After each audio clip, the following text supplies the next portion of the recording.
How you guys doing today? It's Anthony Gangi. Welcome to another episode of Chair Talk. Guys, we've been talking about false confessions lately, and yesterday we did a video that broke down the Reed technique. We did apply it to the Delphi murders.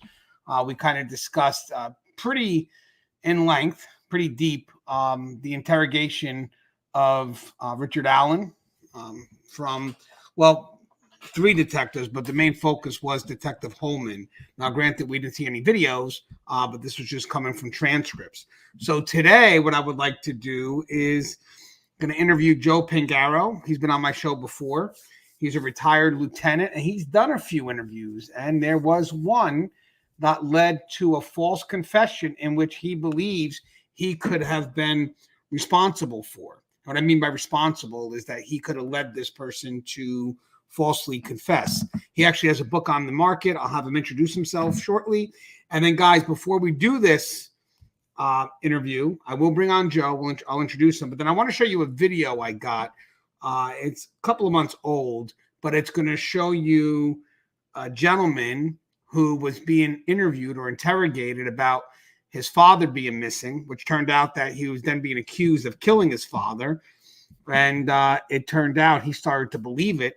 When in all actuality, his father wasn't dead. His father winds up showing up later on, I believe, by the father's girlfriend's house. And the gentleman did sue, and he got over $900,000 from what I read. But you're going to see a quick video. It's about 4 or 5 minutes, and you can actually see the person breaking down mentally. It's an insane video, so I wanted to show that, and then we'll go into the discussion with Joe. But let me get Joe on first, just to introduce him. What's up, Joe? How's everybody?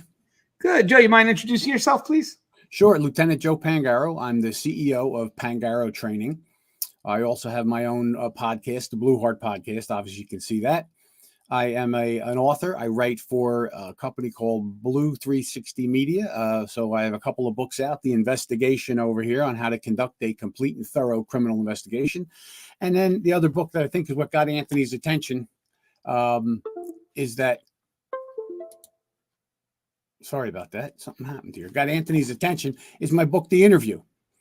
All right. So that was the first book I wrote.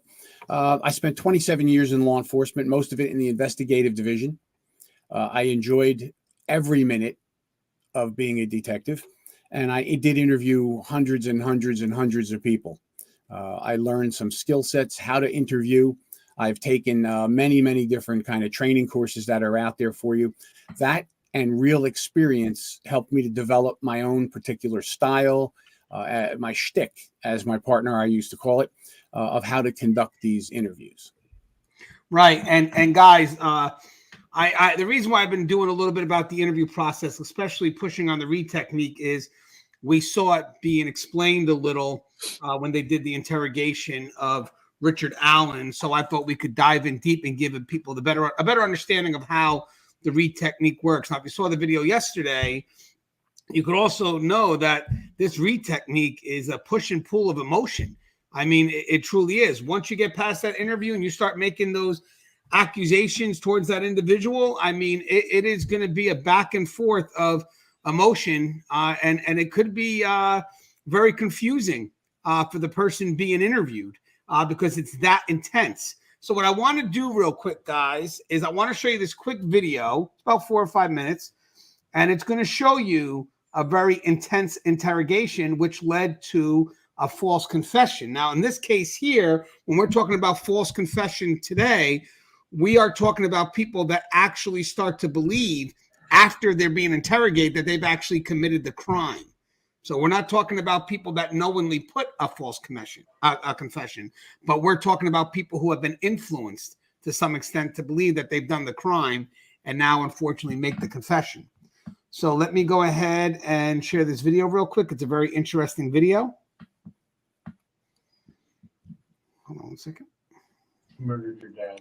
No, I did Yes, you not. did. Yeah, Yes. Daddy's dead because of you. Hours of interrogation. Police lying to a suspect in the Inland Empire until he falsely confesses to murder. And now the city of Fontana is paying a massive settlement tonight after police questioned a man for 17 hours until he confessed to killing his father, who's still alive. KCAL News reporter Tom Waite joins us now with what led up to this false and really hard to watch confession. It was, Pat, and I watched many hours of this intense interrogation, and it's very eye-opening. And we'll get to it in just a second here. But the video of the interrogation is fascinating and disturbing. An innocent man spends hours being grilled by police. When it's over, he's in the throes of a full mental breakdown. And under pressure, he lies to detectives about killing his own father. We don't think you're a monster, Thomas. Fontana police detectives grilling Thomas Perez Jr. after Perez Jr. reported his father missing. This interrogation descends into what's being described as psychological torture after the detectives extract a false murder confession from Perez. We just told you we found her dead, Dad, and you don't give a. That detective is lying. Perez Sr. was not dead. But in this moment, Fontana detectives don't know where he is. Perez Jr. reported him missing after they had an argument. A search warrant was served at the family home. Perez Sr.'s wallet, cell phone, and even some bloodstains were discovered. A canine also alerted to the odor of possible human remains. Detectives unleash an unrelenting interrogation of Perez Jr. Murdered your dad. No, I did Yes, you not. did. Yeah. Yes. Daddy's dead because of you. No. Yes. Not only that, but poor Morgan here. Margot. Margot had to witness it. Yep. I walked through the blood. Yeah. No. Yeah. Yes. No. Yeah. Yes. The psychological effects of hours of grilling take their toll. Detectives keep pushing. Perez spirals further. Eventually, Perez Jr. makes a false confession to killing his father. All this, and 71-year-old Perez Sr. was alive. He went to his girlfriend's home, but didn't have his cell phone. Perez Jr.'s attorney. The worst act of deliberate cruelty that I've seen suing the police for 40 years. I've been suing the police for 40 years, and I've never seen the cops be that cruel to someone. Steering on behalf of Perez Jr. sued Fontana and won a nearly $900,000 settlement. This all unfolded back in 2018, but the case was just finalized. I never thought that it was easy, maybe even possible, to get a completely innocent person confess to something like that. But after I watched the video and watched the interrogation of Tom Perez, what I divined is that they could get you and I to confess to killing Abe Lincoln if they wanted to. It's unbelievable. And they're not amateurs, and they know what they're doing, and they know how to do it. Steering says even after detectives learned Perez Sr. was alive, they did not tell Perez Jr. Instead, they had him held for mental distress. Once they learn this, instead of telling him that because of what they did to him, they 5150 him. They place him on a civil protective custody hold, have him taken to the mental hospital, and then they tell the hospital that he's in custody and that he can't have anybody contacting him. We reached out to Fontana Police and the city of Fontana before the end of business today for comment, but we did not hear back. So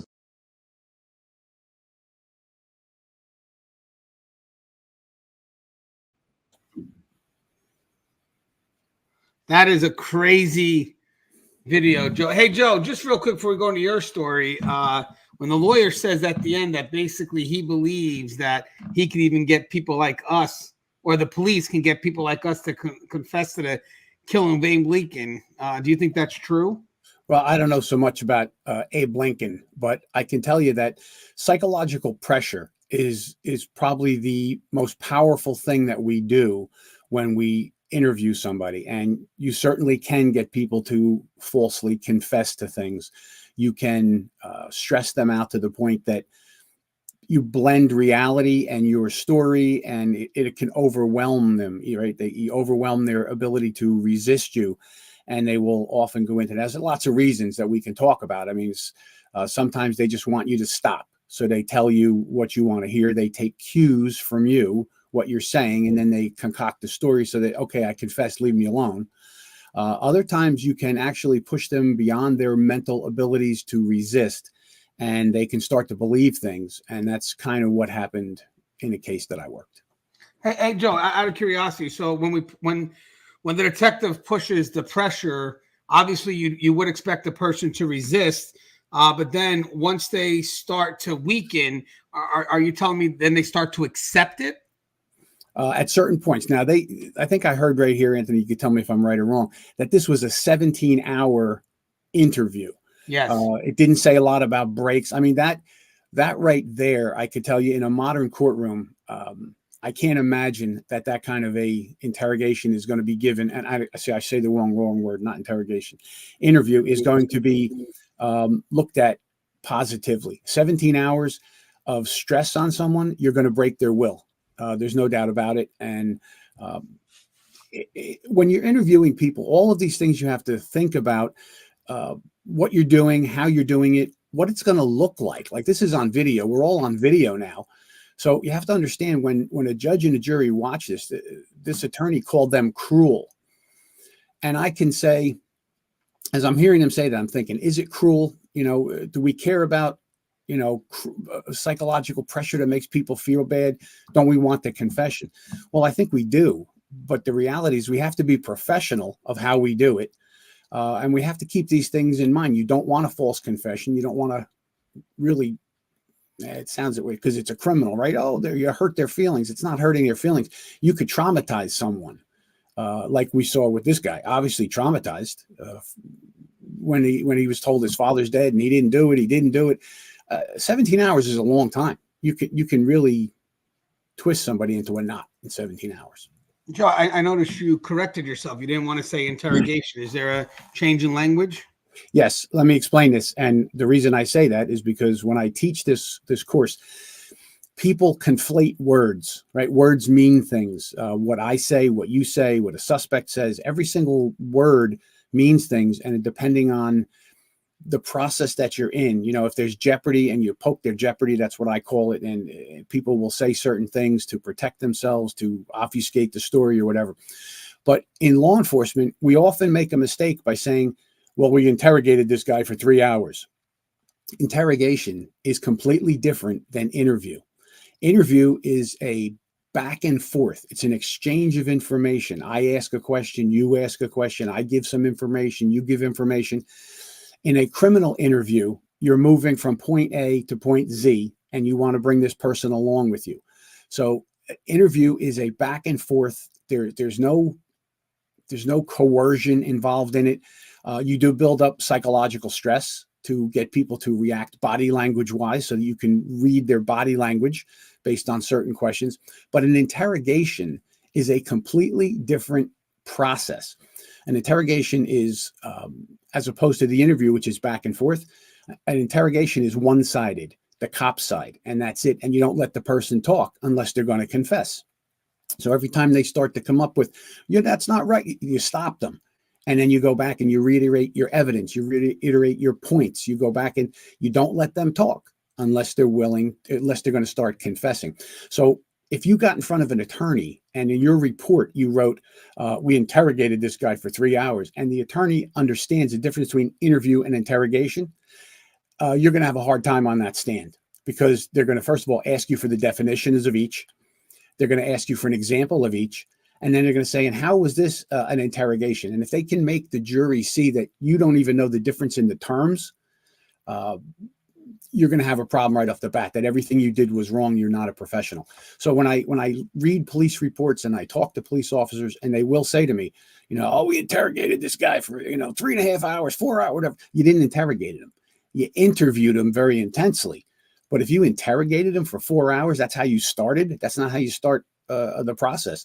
You're going to have a hard time. So that's why I always want to make crystal clear, because we do conflate the words. I just did it myself.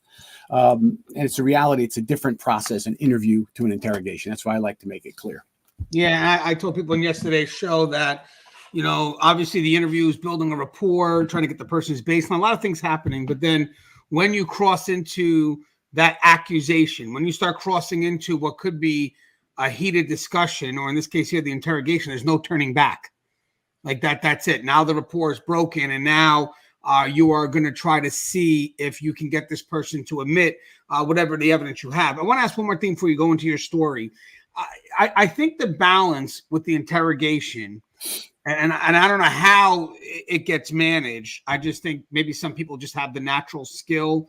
Because don't get me wrong, I know people teach these techniques, but there's got to be people that just understand human behavior, understand emotion a little bit better than most. So you may be able to teach somebody this technique, but maybe they bring to the table an understanding of human emotion, whether they can translate it to someone else or whether they just know it. But my biggest thing is when you're going through that interrogation and you're making the allegations, and you may not know, but you're starting there.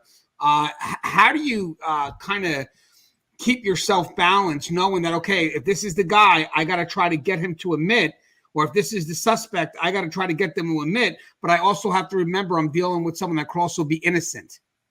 Yeah.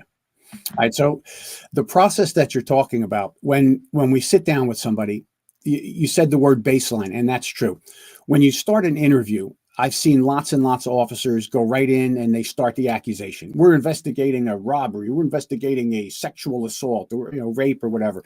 And you're the person responsible, and they go right at them. At that point, you're hitting somebody who's trying to protect themselves. And we're talking a guilty person who's going to talk to you, but they think they're going to get over on you. All of a sudden, they start to hear those words. They hear those very harsh words: sex assault, robbery, murder. You start to hear those things. And all of a sudden, the lawyer word comes to mind. Because it's been my experience over many, many, many years of doing this, is that if you can get past Miranda with most people, because most people, criminals, are used to lying to everybody in their life, and you're just another dope for them to lie to, and they're going to play you just as well as you think you're going to play them. And if you don't understand the psychological underpinnings of how people are concerned about their safety, what their jeopardy is, right? If you don't have jeopardy, and I talk to you about anything, and you have no jeopardy in the conversation, you're not going to display any kind of suspicious body language or deceptive activities. You're not going to do that because you have no jeopardy. It's when you have jeopardy because you've done something and you want to bring that out of them slowly. So you start out with your baseline, because I want to see how they react, how they answer, how they look me in the eyes, how their body language is when they have no jeopardy. So I make it calm, relax. You want a soda? You want a cup of coffee? I appreciate you being in here. I just want to get your side of the story. You go through Miranda, and then you say, okay, listen, what are you wearing? A Mets shirt? You like the Mets? What just happened with the Mets, right?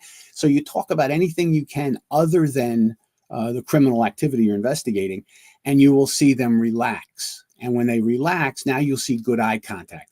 You'll see good body positioning. You'll see good answer. Their timing is good. They're listening to you. They might be laughing. Oh, the Mets, whatever. They had a tough season, whatever it is.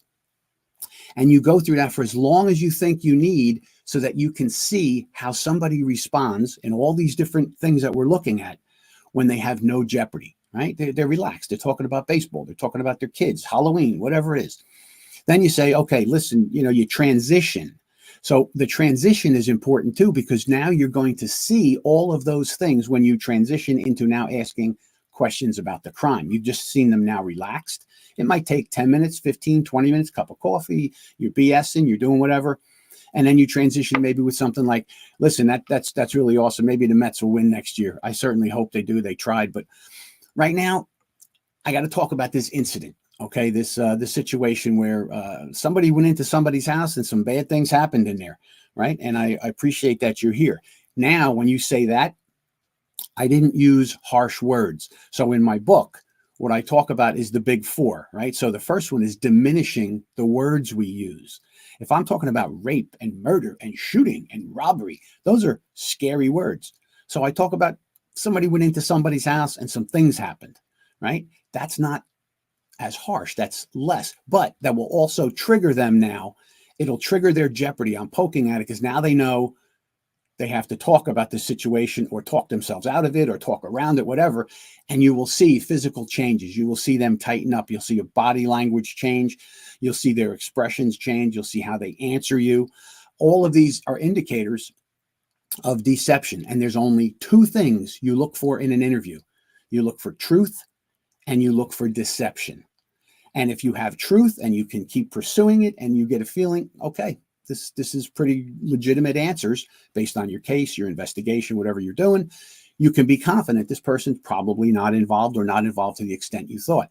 If you see deception, and deception does not always mean guilt. It can mean guilt, but often it means that if there's something that this person doesn't want to reveal to you, maybe it's other crimes, maybe it's other things they're involved in, a personal lifestyle thing they don't want to talk about, whatever, you have to pursue it then when you see the deception.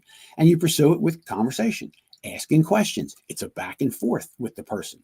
And when you transition into that, that's an important moment. Just like transitioning into an interrogation, once you've exhausted the interview and you know they're right there, there's all the indicators, but they just can't come across and tell you. That's when you transition into an interrogation. You might leave the room for a while. You might come back with a case file, and then you take a much more stern stance with them. You don't threaten people. You don't hit them with phone books and all that nonsense from TV. It's not a back and forth anymore. Now it's me telling you, you did this. I know you did it. My case tells me you did it. And the best thing for you now is to tell the truth, right? So that's a transition. So there's many transitions in a criminal investigation that is an interview and then transitions into an interrogation. There might be a point where you go into interrogation and they start to give up some more stuff, and now you transition back to interview. Thanks. I don't know why you held that away from me all this time. We've been talking for 2 hours here, and now you're changing your story. How come? What's going on? You go back to that. Now maybe that moves the interview forward. So it's really, it's a dynamic event that takes place. And just let me say one more thing, something you mentioned. You're saying that it could be emotional for the person. Let me tell you what, it can be emotional for the interviewer as well, depending on the case. We're all human beings. You have a very serious case, a child raped and murdered. That's going to be weighing on your mind, and you're sitting with this person, right? And you got to get next to them. You got to make a relationship with them for that short period of time, where you can talk and trust and listen and understand and all these kind of things, so that they feel safe with you and comfortable. And then when you're making all these observations, you poke their jeopardy, you move them forward, then you bring out some evidence maybe, and then you'll start to see that they're on the run now. Now you have to understand, what are they afraid of? Going to jail? Humiliation to the community, depending on what they've done. It could be the death penalty, it could be anything. Once you now understand that, as the interviewer, when you've made this relationship with them, now you're like a lifeline, right? You're like a lifeline. Is okay, I know I'm not getting out of here now. How do I make this the best I can for myself? And that's you, the interviewer, that's going to convince them, I'm going to help you. I'm going to help you get through this. And it's amazing how people will roll over and start telling you things that you're saying to yourself in the back of your head. I can't tell you how many times I sat here going, this guy's putting himself in prison for 30 years because he's telling me this. But that's my job, and I did my job well. I know I yesterday we discussed like minimization, maximization, and basically I love what you said. Like, you minimize kind of what they've done because they may connect it to a consequence, like or what's socially acceptable. Like, I'm murder. No, I'm not. You're not going to get me to admit to that. But an accident happened. What happened at the house? And then obviously we had the maximization where you can exaggerate, or where you can maybe lie in an effort to trap the person. I mean, it's a lot different when you tell someone at the very beginning of the interview, it's open, so tell me what happened that day, as opposed to later on saying, tell me your side of the story. Like, your side of the story is going to be a bit tougher because they got to see where they have to navigate around. And you want to kind of keep on bringing them back to those areas where you could see the stress. It's like, okay, well, it's funny. They give me a timeline of every 15 minutes, but in this one area, the timeline jumped an hour. So I want to go back and find out what that gap is, what's going on in that hour. Hey, Joe, so obviously you know this technique very well, and especially after doing hundreds of interviews. Do you think, I know there is one story you're going to share today, but do you think influencing a false confession is rare, or do you think it happens more than we would like to think? I'm going to think, based on my own experience with this, once it happened right in front of my face with my partner and I, as we were investigating a serious crime. And I said, wow, we could probably push people more often into confessing for, like I said, many reasons. Maybe they just want us to stop and go away.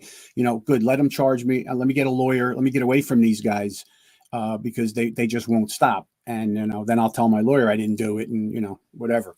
But I don't think it happens every single day. And I think it depends on the interviewers. Watching those guys in the video, some of the things that I saw, where they keep arguing with the guy back and forth, I get it. They're trying to convince him that they don't believe him. And I wasn't in that room with them, so I'm not going to make a judgment on the full thing. But I know it does happen. And the more skillful you are at using these techniques, at understanding human psychology, I think those kind of interviewers can push people into false confessions if they're not careful. It is a skill that has power behind it, right? And if you don't wield that appropriately, I think you can. Well, I know you can. You can get someone to confess falsely. Well, let's share your story. Now, this story is also in your book, correct? Yes, it is. All right. So I'll do The Interview by Joe Pangaro, right? It's available from Blue 360 Media. It's also on Amazon. You can go in there and get a copy of it. It is a soup to nuts how to do a thorough criminal interview. And like I said, I've taken just about every course that you can take out there on interview. There's lots of different philosophies on how to do a criminal interview. Taking all of that, learning from other people, their styles, their skills, is what led me, as I did interviews with my partners, with different suspects, to start to develop things that worked for me. So you can teach people everything in this book and everything that might not work for them when they're out in the field doing it, because they have a different personality, a different way of looking at things, a different way of expressing themselves. But there are dozens of things in here that will work for you if you try them, practice them, right? Hey, Joe, can I ask a question? So Sure. I also remember reading this book. I do have both of them. I also believe it is educational, don't get me wrong, but it's also story format. So if you're from the outside looking in, and let's say you're a true follower of true crime and you want to know a little bit more of maybe this process here, it is something that even someone from the outside could pick up to get a better understanding, correct?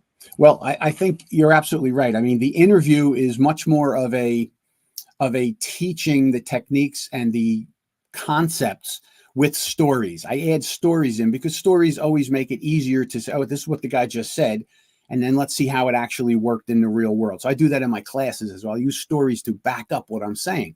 In the investigation book, that's the one that just came out.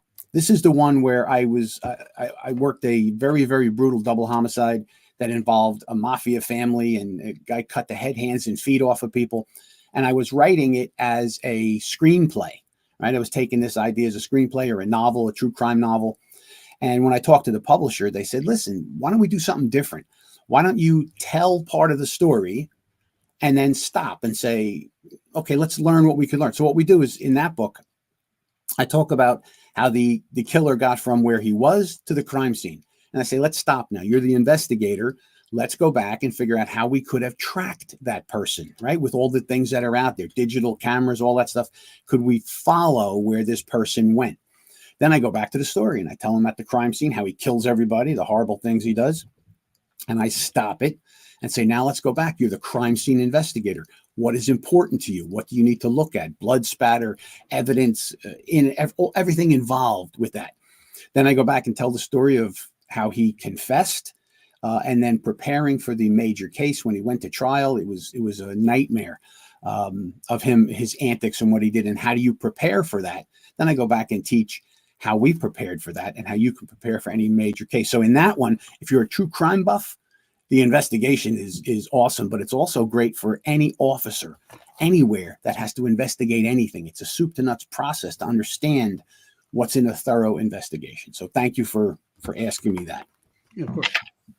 So, Joe, just out of curiosity, would you be able to kind of tell the narrative here of that? Now, you've only had now, guys. Remember, I mentioned at the beginning, this is not someone that just decides I'm going to write a false confession and screw with the investigators. Rather, this is someone that was influenced into writing it, which means that they may even believe what has been pushed on them from the investigators. And I think Joe, now you said this happened once in your case where you do feel responsible that you could have put this person into a position where they may have felt more relief if they just confess.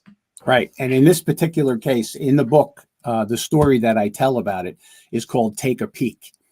And you're describing exactly what this man was. He was somebody accused of a very, very bad thing.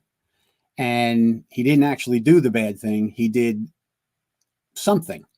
And that something, combined with our pressure, really confused him on what he actually did to what we were accusing him of. And that's where we broke his will.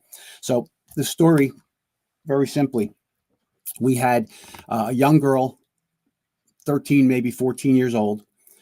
She's living in a garden apartment, the kind of garden apartment where you come in, you know, from the parking lot side, and there's a little mud room kind of an area, and then you go into the apartment. Well, she was living there with her mother and her mother's longtime boyfriend. All right. She wasn't with dad. She was with this longtime boyfriend, this guy. And the girl's bedroom, so to speak, the bedroom was in that little mudroom. She had a bed there, and there was the door that went out to the yard. So the mom worked day shifts and went to bed early in whatever her job was, and the boyfriend, he worked until midnight every day, whatever his job was. I don't remember offhand exactly, but he worked the afternoon shift. And he would come home, he would park in the parking lot, and he would come in through the apartment where the girl's bedroom was, and then he would go into the rest of the apartment. Well, the girl made an allegation to her mother that the boyfriend had been touching her sexually for a number of years, and she was afraid to say anything about it. She was too young, but now she realized, you know, learning stuff in school that people shouldn't be able to do this and that. She wanted to come forward and tell her mother. Well, you can imagine the commotion that stirred up. Now, here's this longtime boyfriend. Here's this innocent young girl saying he's been touching me. Mom got very, very upset, of course, like any parent would. She calls the police, makes a police report. The daughter, at that point, we had her interviewed by people who had skill sets with children, and a advocate. Right, we thought this was a sexual assault. What she was telling us, based on Joe, do you know? Are you able to say the age of the girl? Yeah, I think she was 13 or 14. Okay. All right, so she wasn't a little kid, but she was young, right? Now, when you hear some of these things, when you hear some things in investigations, people can take it the wrong way. It's an important part of the story is that while she was young, she was really a very attractive young girl. I mean, she was really a beautiful kid. You know, there's no way around that. And when you hear that and you hear, oh, this guy's, you know, touching her inappropriately, doing things sexual to her, and she's a good looking kid, you kind of say, oh, well, of course he would be doing something like that. Right. So that's a part of your investigative hypothesis, but you can't weigh everything on a thing like that. I just mention it because it's important here, because we played on that when we talked to the guy.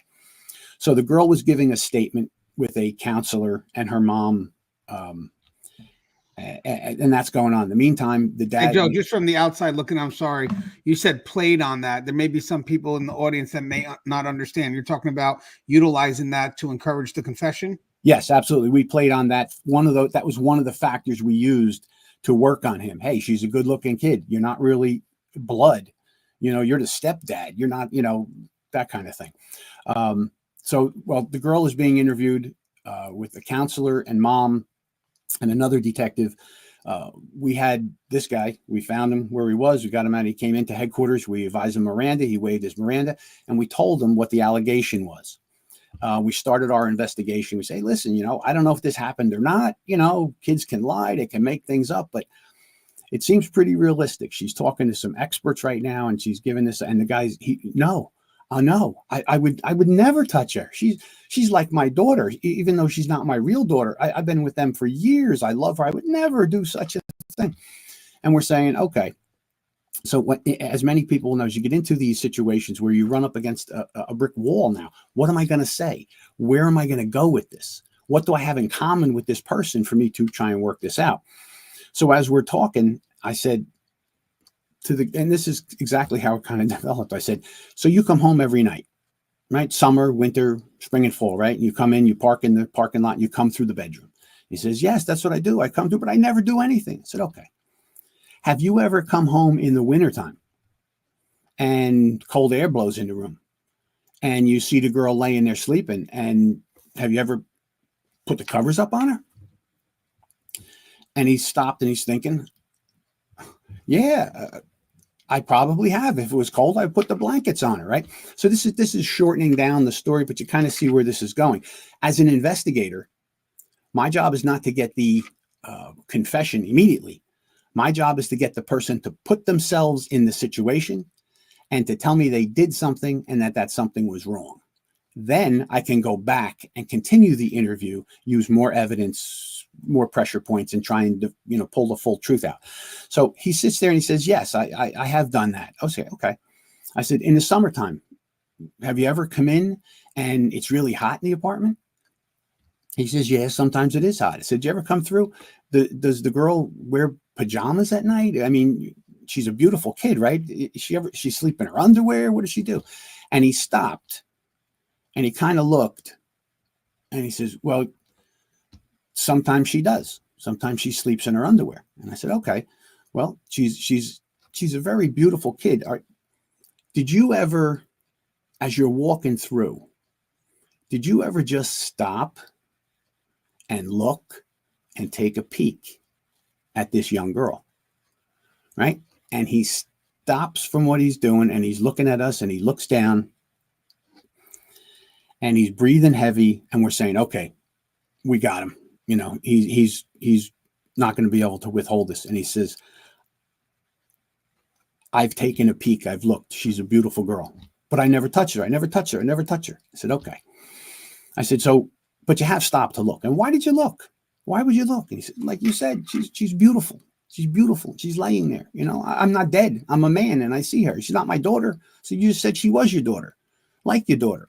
So this is confusing conversation because you're mixing up the reality of human sexuality and what goes on. You see a beautiful girl and he's admitting he stopped to take a peek, to look at this girl. So in his mind, he did do something wrong now. So his tone started to change. Now we figured we got him. Now we're just going to get him to admit he did all of these things. And she came up with a lot of stuff that he did to her. And as we're pushing him going, okay, so let's go back to this, putting the blankets on. So one of the things I talk about in the book is you diminish the words that you use, and then you come up with possibilities. That's what I call them, possibilities. Possibilities are things that you gather during all different parts of the interview about the person and their lifestyle and what they're doing that you can use in the interview. So is it possible that this happened? And you make it as societally acceptable as you can. So when I said to him, is it possible that one of these times you were putting the covers up on her?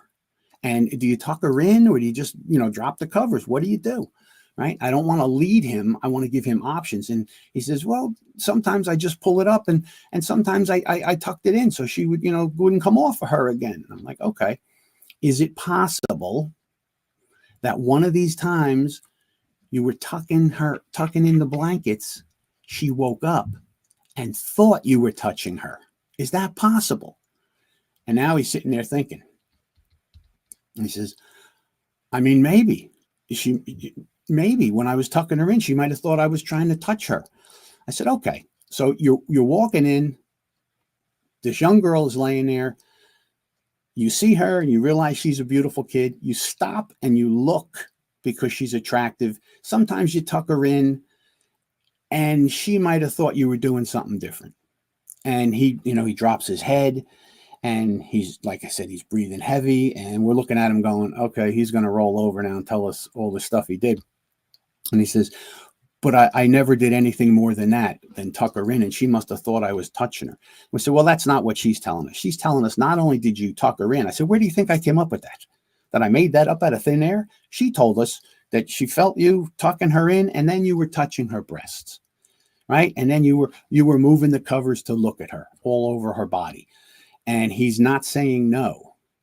He's looking all around and he's saying, but I would never do anything bad to her. And, oh, okay, listen, if anybody who's interviewed anybody about sexual assault things, it's one of the hardest things for people to tell you the why.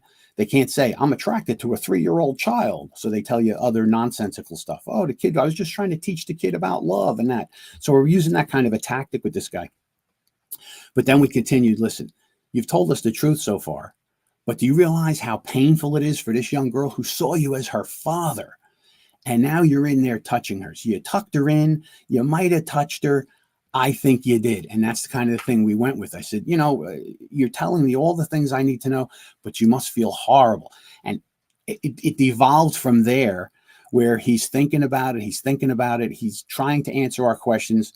We didn't go for hours. We probably went for 3.5 hours with this guy. And we could see him. He was now dejected. And he says, I did such terrible things. I did terrible things to my daughter. I can't believe I did this. I should go to prison. Put me in prison. Put me in prison. So he wasn't saying to stop us from interviewing him. He had flipped over in his head that, yeah, I did look at her. I did look at her sexually. I did tuck her in. I did take a peek that I shouldn't have been doing. And I might have done these other things. In his head, he's starting to twist it around. And we kept the pressure up till he's admitting, yes, I touched her breasts. I touched her stomach. I did all kinds of things. And we were like, okay. And then he starts crying and he breaks down. I want to go to jail. Send me to jail. I'm a horrible person, et cetera, et cetera. So we said, okay, it's time for a break. We're on camera. Let's take a break now. He made the admissions.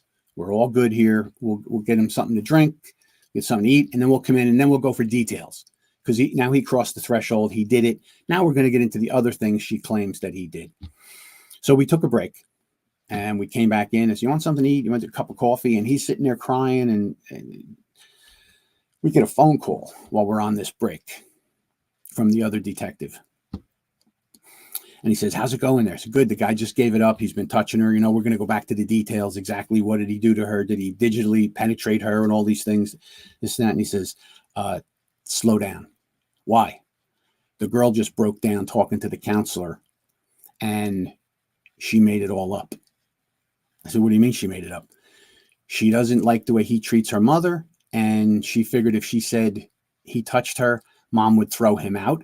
And that would be the end of it. Didn't realize she was going to call the police. Didn't realize we would be getting involved in this. And the counselor is convinced that she made it up. I said, okay, thank you. Right. We hung up. Now we had a conversation. Said, we just got the guy admitting things. And now they're saying it didn't happen. So we got to go back in. We went back in and we're having our conversation. I said, so now be specific. Tell me exactly what you did. And he's now you could see he was grasping at straws. He was making up things that the girl never said. Things that she never said he did to her. He's now saying, I did this and I did this and I did that and I did this other thing. And we realized he was just pushed psychologically because he did do something wrong. He did look at the girl in a sexual way that he knew was wrong. And we put this pressure on him. And we said, listen, the young lady just said she made it up, that you didn't do any of those things. And he said, no, I did all those things. Everything I said I did. I'm bad. And it took us 5 or 10 minutes to calm him down, to get him to relax enough for us to tell him, we think you're making this up now, because none of the things you're talking about that you say you did is anything that she said you did. And he just sat there staring at us. He had no idea what to do. And he says, so I go to jail now? No, you're not going to jail. You're going home. And the interview ended. And we looked at each other. A guy went out the door. We called the guy over, the other detective, and they said, yeah, absolutely, 100%. The girl's clear. She made everything up. And I was talking to my partner. I said, Chuck, we pushed this guy into this confession. A conversation was, how hard did we push? Weren't we righteous in going after him? And we were very professional the way we did it, but the psychological pressure that we put on this guy, when we saw signs from him that he did something wrong, we assumed it was the whole wrong thing. And as we thought about it later on, he did do those little things, but he certainly didn't penetrate her digitally. He didn't do any of the other things that initially we thought he did. And we realized this is powerful stuff. We had better learn from this interview and be careful in the future, because obviously we could do it. We're two guys. We worked together. We knew each other very well. We knew each other's skill sets. We knew how to play off of each other. And we used that against an individual who couldn't psychologically hold up to us. And he admitted things that were not true. And we would have ended up charging him and putting him in a county jail. So I'm wondering, Joe, like, so for a case like this, unfortunately, there is a spark of possibility that you just learn how to maneuver. Because if the person, let's say he didn't see her sexually, it's not a thought you're going to put in their head, you know. But but you were able to notice something, therefore maybe it was a spark. You know, it wasn't his daughter. She was a prettier girl. She's, you know, he happens to go through her room at night, you know, and you know, let me try this, and then you wind up having him connect to this thought because it was already in him, and then what you did was you manipulate it, sort of, right? Now, the only concern I have, and maybe for anybody outside listening in is, you know, after that's done, I'm assuming there's when you found out that he didn't do it, that the girl lied. Now you got to kind of decompress a little bit. I mean, it's not just going right in and saying, "Hey, by the way, the girl lied. You're good to go home." It's, holy shit, I may have damaged this individual, or did I create a monster? Yeah. Well, I think in this particular case, because of the way the interview started with the guy, what we got feeling from him generally is that he did feel fatherly to this girl, and he did care about her like a daughter. And this allegation came out, and you're absolutely right. When you do any of these interviews, you know, if you have somebody who's a serial rapist of 90-year-old women, which I had that case too, and you have to talk to this person, and you have to come up with something that you have in common with them. What do you have in common with this person? It's very difficult sometimes to come up with different things, but you got to think on your feet. And what we were looking at was, okay, let's try that angle. He's not the father. The girl was convincing when she told the story. He comes through the bedroom, all the things that we're talking about. And then trying to put him in that place. Did you ever come in the winter and she's cold? Because that was my first thought. You would put the covers on the kid. And then would that be something that she mistook? Or was that he was using that as an opportunity to take advantage? I could see it either way. And the same thing in the summertime when she's coming through. And you're coming through and there's this young girl laying there. And as a father, you would say, you would immediately cover the kid up, right? It's your child, right? You love the kid. You don't see them in a sexual way. But when he delayed in his answer and kind of hung there, and I said, listen, she's not really your blood. She's not really your daughter. You know, she's a stepdaughter, and she really is a pretty kid, and she's laying there. And you didn't stop and take a peek. And he hesitated, and he had done that. He had done that. That was his guilty conscience. It came out. Now, how many times did he stop and stare at the girl and look at her? It could have been every single night that he came home, but that was the jeopardy that he had. He was guilty of that, and that led him to maybe I did more. Maybe she thought I was doing something. Maybe he did once or twice do something, but the reality was that pressure was on him, and we saw it and we pursued it. Once we were done, you're right. We didn't just go, okay, you're not guilty, get out of here. We had to convince him that she's talking to, and this is why she said this, because you and your wife or you and your wife or girlfriend are having some difficult times. And she thought if she said this, you would leave the house, and then, you know, it would be this and that. And over a couple of minutes of drinking his coffee and talking to us, he stopped crying and he kind of got it. I would never hurt her. I would never hurt her. Okay. We know you didn't now, you know, thanks for talking with us and all this and that. And out the door he went. And that was a tough one. I mean, that was, but we learned a lot from that. We learned a lot. Now, we had been doing interviews for a long time. We had a skill set. We had, like I said, we had a relationship so we could play off each other. But that's why I put it in the book, because I asked that question in all my classes. Anybody think you can make somebody confess to something that didn't happen?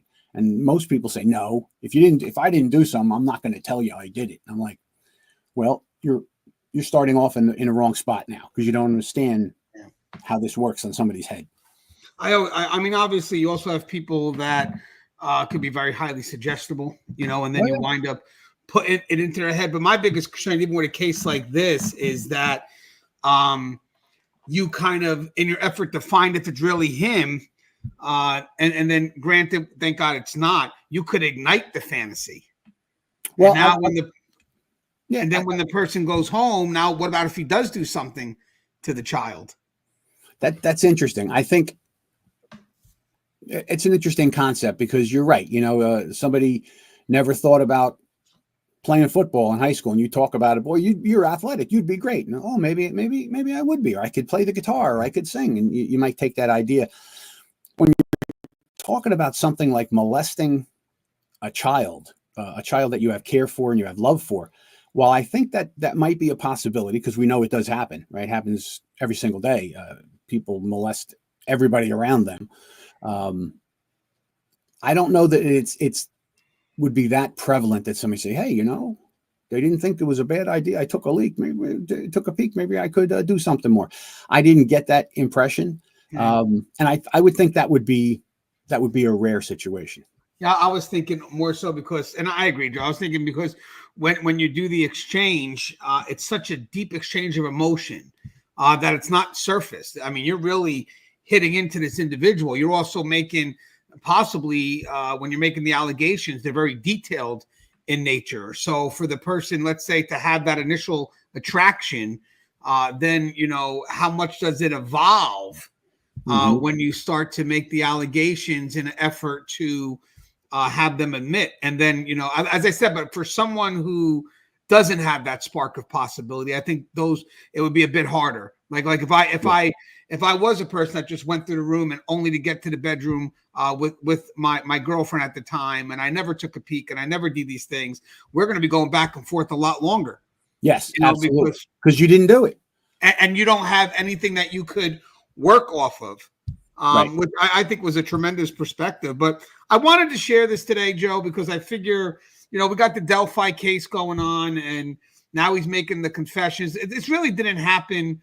The confessions he's made has actually been when he was locked up on the phone calls. And I think there's a discussion I'm going to have with Russ. If you want to come on, I would love to have you on. I'm going to do it more sooner than later because I think it was on, day 12 today is when they were talking about the confessions. But day 9 or 10 is when the warden came up and he started talking about conditions in solitary confinement and a whole mess of policies and practices that I don't agree with, that I would like to explore.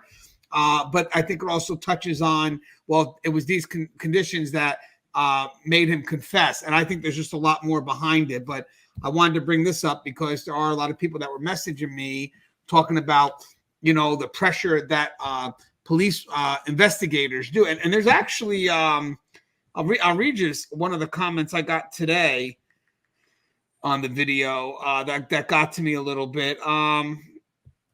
So, I guess they consider the back and forth once you get to the interrogation, because I know we kind of mentioned that you have the interview process when you're building a rapport, and then you have the interrogation process where now it's all out. And then you're right, as Joe mentioned, you can kind of go back and forth. But once you cross into that interrogation, that rapport kind of starts to dwindle because now you've made the allegation, even though you may go back and forth from, as you said, the interrogation to interview when you're starting to get information, but the rapport of being his friend or both being Mets fans, it's like, all right, that's not happening no more. You can't go, you did this to the girl. Hey, did you watch the Mets game yesterday? Yeah, it doesn't work that way. No, it doesn't. But what you do when you set that up is that, as opposed to being complete adversaries, you've had this interview where maybe you've exchanged a lot of information. You talked about the Mets. You got to see the person as a human being. Now, when I come back in and say, I know you did this. You can tell me you didn't do it, but I know you did it. And my evidence shows me you're going to do it. And I'm telling you, you're making a mistake. So the only thing I can think of here, the reason you're hanging back and you don't want to tell me, is you think you're going to walk out that door, that this case is not going to be proven. What do you think is going to happen to you when you get to court and I lay out this case and you're sitting here saying, no, it wasn't me. And you're going to look like a fool. You're looking like a liar. You're going to look like a person who wanted to do a bad thing, not someone who did something stupid, or they weren't thinking right, or they thought it was not what it was going to be. That's what's happening here. And I'm telling you right now, you can say whatever you want to me. I'm telling you, I sat here with you for 3 hours and I know you did this. You know you did this. The whole world is going to know you did it. How are you going to look then? Think about that, right? Because that's somewhere I weave in there. Everybody in the world, when someone asks for forgiveness, usually offers some. Well, okay, not such a bad guy. He told the truth. He did a bad thing, but he told the truth. That's so much better than someone who wouldn't. You know what I mean? So you play on that interview interaction in a different way. You don't go rock hard against somebody. Now I'm done now talking to you. You did it. You try and let them know I'm the advocate here. I'm really your advocate because I know you did it. We all can see the case shows you did it. You know what you're going to look like in front of that jury? You know what you're going to look like when you're in front of that judge and all those people are watching? You think you're getting over on me? You're not. You're causing yourself a bigger problem because I know you did it. And here's how I know you did it. And I would go through a witness. I would maybe talk about an evidence. I would talk about whatever we have and then keep working them on that end, but not letting them say anything other than add to the conversation, which is the interrogation part. Yeah. And I actually, there's a comment here about, of course, people confess if you're torturing them for, in this case here, hours. There are some people that believe Richard Allen is innocent. Hey, Joe, anything you'd like to say in close? I thought this was a good dialogue. I hit some good moments. No, it absolutely was. I enjoy talking about this stuff. It's a passion that I have. I grew up in Point Pleasant, New Jersey. We didn't have crime here. I became a cop. I was in a town where they did have murders. They did have drug dealers. They did have sexual assaults, all kinds of things. And I was thrown into that. And while I always had a gift of gab, so my mother used to say, you got a gift of gab. I could talk to anybody. Learning to focus that into a criminal interview to get really bad people to tell me what they did, how they did it, and why they did it was, in all honesty, it was thrilling. It was exciting. And I remember walking out of my first big case interview where a guy not only confessed, but he hugged me and thanked me for taking his statement. And I walked out of the room dumbfounded. I said, this guy just gave up 30 years of his life because he talked to me. And I said, this is the greatest job on the planet. I never want to stop doing this. So that's where, the interview comes from. And that's where the investigation comes from. So I highly recommend them, not just because they're my books, but they're filled with information for any investigator, any interviewer can learn something, no matter who you have to interview. It's all about understanding people. And by the way, guys, we both have the same publisher, Blue 360 Media. I got books on managing inmate behavior and inmate manipulation decoded, but the way they did that effective report writing book. Oh my God, I carry that with me everywhere I go. I mean, that's just a quick reference, but man, that book. I'm a big fan of the publishing company, Blue 360 Media. If you guys check it out. Hey guys, again, I think the next part I'm going to explore. I really want to revisit that solitary confinement discussion. Even though we have discussed it, I want to kind of re-explore it again with the background of the Delphi, and basically, did the conditions have an effect on him, and is that why he, Rich Allen, decided that he's going to admit? I just got to follow a few more episodes first because the people that do the podcast that are going into the trial, they're taking notes. I guess they do like shorthand or T-line, whatever it is. But you're talking about shows that are 4, 5, 6, 7 hours long because they're pretty much reading you like as if it's a transcript of a, what could be a 9-10 hour day. But hope you guys enjoy the content. As always, guys, if you don't, please like, subscribe, interact, engage, comment, hit that bell. Bell's going to notify every time I post my video. Stay safe.